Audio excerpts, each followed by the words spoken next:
टूनी चिड़िया बहुत गरीब थी। वह एक टूटे फूटे से मकान में रहती थी। उसका पति बहुत ही ज़्यादा शराब पीता था। एक दिन टूनी बोलती है, कालू, तुम इतना शराब क्यों पीते हो? हम लोग खाना कहाँ से लाएंगे? तुम काम भी नहीं करते हो। टूनी, तू चुपचाप जा और जाकर अपना काम कर और जितने भी पैसे हैं मुझे कमा कर दे। आई मुझे रोकने वाली। टूनी उदास हो जाती है और वह दूसरे दिन काम करने के लिए निकल पड़ती है। टूनी जंगल में ठेला लगाती थी और समोसे बेचा करती थी। जंगल के कुछ पंछियाँ उससे समोसा खरीदने आते थे और इस तरह टूनी का घर चलता था। उसी जगह पर चील ने अपनी एक नई दुकान खोली थी। वह दूर से सब कुछ देख रहा था। टूनी के पास आता है। टूनी बोलती है, क्या हुआ चील भैया, आप यहाँ क्या कर रहे हैं? आपको भी समोसे चाहिए क्या?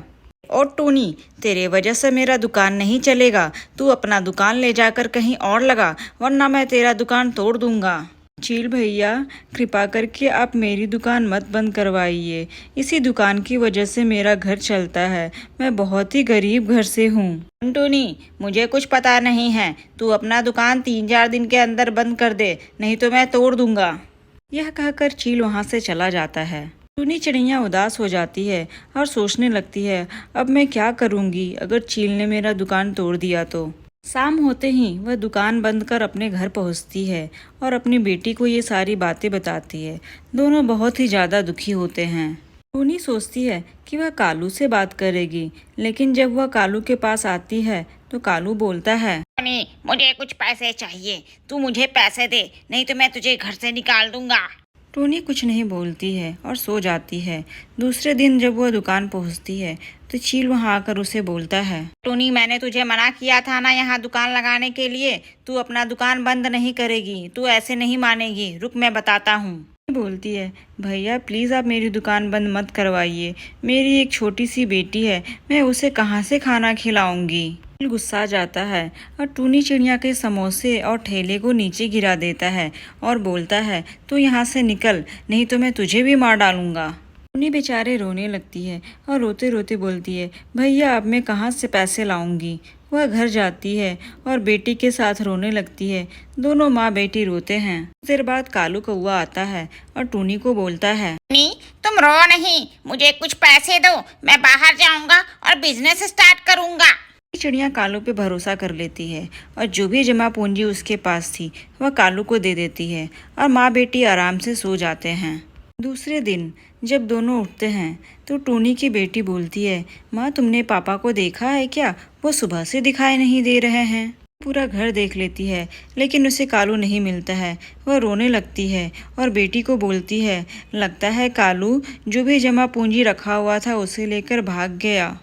टूनी रोते रोते बोलती है, बेटा तुम यहीं इंतजार करना, मैं कालू के कुछ दोस्तों के पास जाती हूँ और उसे ढूंढती हूँ। यह बोलकर टूनी कालू के दोस्त चुन्नू के यहाँ गई। चुन्नू टूनी को बोलता है, बहन सब ठीक है ना? आज तुम यहाँ पर, कोई बात हो गई है क्या? टूनी रोते रोते बोलती है, चुन्नू कालू जो है ना, सारा बचा हुआ पैसा वह लेकर भाग गया है। क्या तुम्हें पता है कालू कहाँ गया है?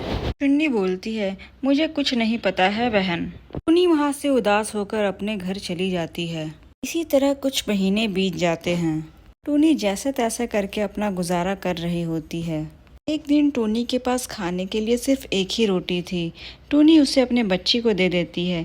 तभी बाहर से जोर से आवाज़ आती है, भगवान के नाम पर कुछ दे दे। टूनी बाहर जाती है तो उसे एक लंगड़ी बुढ़िया मिलती है। बुढ़िया बोलती है, भगवान के नाम पर कुछ दे दे बच्चा, मैं बहुत गरीब हूँ, मेरे पास खाने के लिए पैसे नहीं है, मैंने 4 दिन से कुछ नहीं खाया है। टूनी मन ही मन सोचती है, उसके पास तो खाना नहीं है, सिर्फ एक ही रोटी है। फिर भी वह बोलती है, दादी माँ तुम रुको, मैं तुम्हारे लिए खाना लेकर के आती हूँ। टूनी घर में रखी हुई एक रोटी दादी को दे देती है और बोलती है, दादी माँ मेरे पास तो यही एक रोटी है, आप इसे खा लीजिए।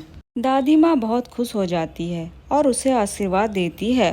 तभी दादी माँ अचानक गायब हो जाती है और भगवान विष्णु वहाँ प्रकट हो जाते हैं और टूनी को बोलते हैं, टूनी मैं तुम्हारी दया भावना से काफ़ी प्रसन्न हुआ हूँ।